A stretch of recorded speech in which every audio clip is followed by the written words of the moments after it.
வாழ்வில் நிகழ்வது அனைத்துமே நமது நன்மைக்காகவே என்று நாம் உணர வேண்டும்.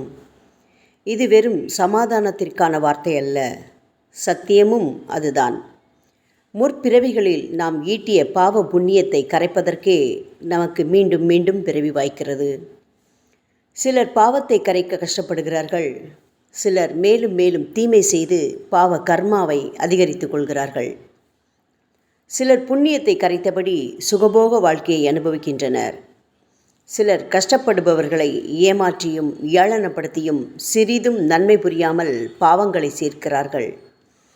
இது எப்படி இருக்கிறது எனில், சந்தன கட்டையை சிரமப்பட்டு தேய்த்து தேய்த்து சந்தனம் எடுத்து சாக்கடையில் கொட்டுவது போல இருக்கின்றது. சுகபோகிகள் பயனற்ற கோமாளிகள்.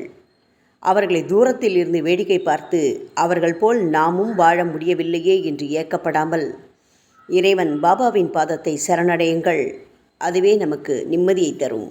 ஓம் சாய்ராம்.